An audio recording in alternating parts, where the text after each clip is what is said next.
What is up guys, welcome back to another Geekawatt video, and today I've got an insane $1,000 gaming PC build for 2019. This is by far and away the most powerful system I've ever built for a $1,000 budget. So without any further ado, let's jump into it.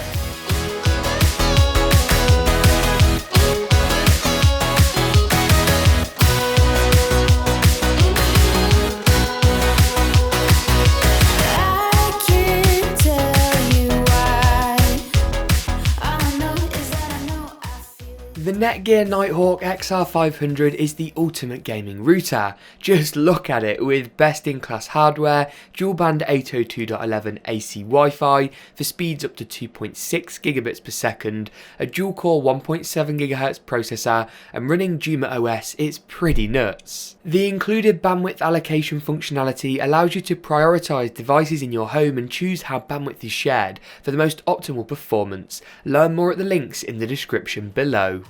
Now, before I dive into the parts that I selected for this build and why, just how well does this system perform? Spoiler alert, very well. Whether it be 1080p or 1440p, it's got it covered. Ultra settings and a consistent, sustained 60 frames per second. And breathe. Call of Duty's Black Ops 4 to Forza Horizon 4 to Just Cause 3, Project Cars 2, this system's got it covered. Battlefield 5, one of the latest and most demanding titles, is also supported and is going to work really well with ray tracing enabled, which enhances shadows and reflections to make that experience that bit more immersive. You can also run CSGO, World of Warcraft, League of Legends, the esports titles, 4K, 60 FPS without even flinching. And before anyone asks, yes it can run PUBG, yes it can run Fortnite, and yes it can run Apex. But what parts exactly make all of this raw gaming horsepower possible? Let's dive in and take a look. But first, if you aren't already subscribed, make sure you do so, and ding dong that notification bell. Hit me up on Instagram as well for a load of straight PC pornography. Let's now kick off the parts list with the CPU I chose and why. The AMD Ryzen 5 2600X is probably the perfect CPU for a build at this price point. Not only do you get 6 cores and 12 threads, so superb multi-threaded performance, which is going to work great in the latest games optimised for a multi-threaded workload, you also get a fast boost clock speed of up to 4.2 GHz, which covers the single-threaded performance side nicely. Games such as CSGO, World of Warcraft, League of Legends are all adequately accounted for. You also get a 95 watt TDP, which isn't too high and is going to keep the CPU cool, as well as a superb included stock cooler, though for obvious reasons we're not going to be using it. Talking of the CPU cooler we are going to be using, this is the Cooler Master Hyper 212 RGB Black Edition. Essentially they took the original 212 EVO, which was hugely popular and massively successful, and nickel plated the whole thing. This blacked out version with an RGB fan performs the same as the original, but looks a whole load better. To learn more about this cooler, you can check it out either at the links in the description below or in my review video in the cards section here. Moving on to the motherboard in this build, and I selected the MSI B450M Pro M2. Now, one of the major advantages of going with an AMD Ryzen chip is that you don't have to buy the most expensive motherboards to be able to overclock. Arguably, the other main CPU option for this build would be Intel's Core i5-9600K. Whilst this is undoubtedly a fantastic CPU, you have to buy the most expensive motherboards in order to be able to overclock it and get the full potential. This board is cheaper and allows you to overclock this CPU and get a bit more free, particularly single-threaded performance out of it. You also get wider support for like dual channel memory, a really nice rear I/O, as well as PCIe 3.0, M.2 slots, which gives you a good bit of future proofing if you will. The AM4 socket also supports right up to the AMD Ryzen 7 2800X, which means if you did want to upgrade this system later down the line, that's a really easy thing to do. For the memory in this build, for the RAM, you can probably see it shining bright in the system behind me. This is a 16GB kit kit of ADATA's Spectrix D41. Two 8GB DIMMs of memory with a clock speed of 2666 MHz, which can of course be overclocked further in your motherboard's BIOS. It covers all the bases nicely. An addressable diffused RGB strip up top looks phenomenal, and this RAM comes in, at a really nice price point. They've up-to-date pricing. I will leave Amazon links in the description below. For the graphics card in this build, this is probably the component I'm most excited about. This is Nvidia's latest RTX 2060. Now, for those of you that haven't been keeping up, you can find my full review video in the card section here. But I know what you're probably thinking. Oh, great, Nvidia have sort of released a new 1060, whoopee-doo. And that wouldn't really be true.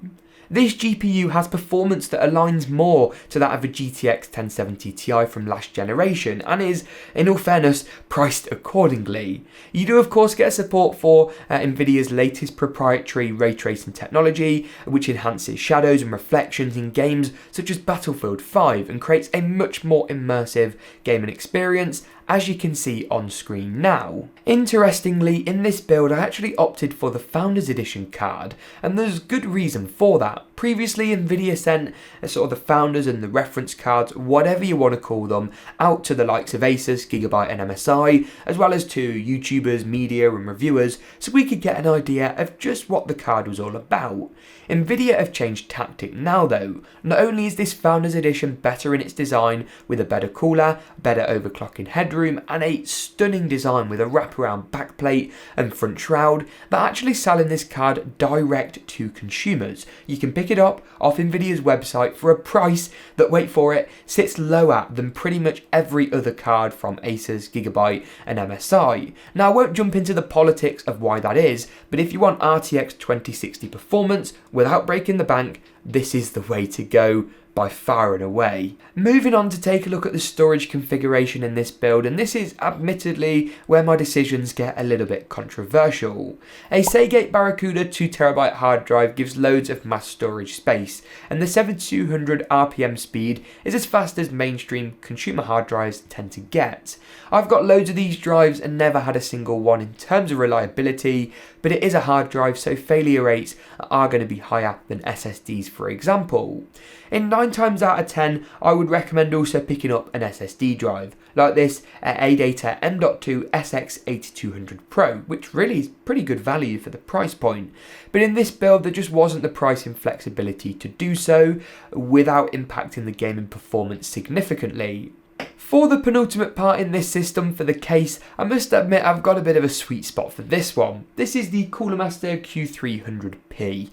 Whether it be the handles on the top and bottom that allow you to easily carry your system and provide good clearance for airflow whilst also looking pretty sick, or the basic interior enclosure that bodes itself well to airflow with dual RGB 120mm fans at the front, I'm not really sure. All I know is that I think it looks really quite fantastic. The price point is also very appealing. I believe you can pick this up for like $60, though as with all the parts, latest pricing can be found at the links in the description below or at the webpage in the cards section here. Cooler Master have done a really great job with this one, and whilst the acrylic side panels do scratch a little bit easier than I might like, as long as you're a little bit careful when you're putting it together, you aren't going to have too many issues. For the final part in this build for the power supply, I selected a brand new unit from Cooler Master. This is their MWE 650 Gold. Now I've been a frequent user of the Masterwatt 650 from Cooler Master, and this power supply takes that design a step further at a price that is literally identical, so massive props to Cooler Master for that one. Not only do you get a fully modular interface, meaning you only plug in the cables you need, you get fully black rubber sleeved cables which help blend in with the build a lot better than the sort of ketchup and mustard alternatives. You also get an 80+ gold certification. That means this power supply is going to perform well above 80% efficiency at all times, keeping your energy bills down and perhaps more importantly, keeping the heat output and noise output of this system down pretty significantly. That I think though just about wraps it up for this build. If you did enjoy it, give it a big old like rating. If you aren't already subscribed, what are you waiting for? Make sure you join that notification squad. Hit me up on the social media channels on your screen now, but as always, we'll see you in the next Geek or What video. I am so tired.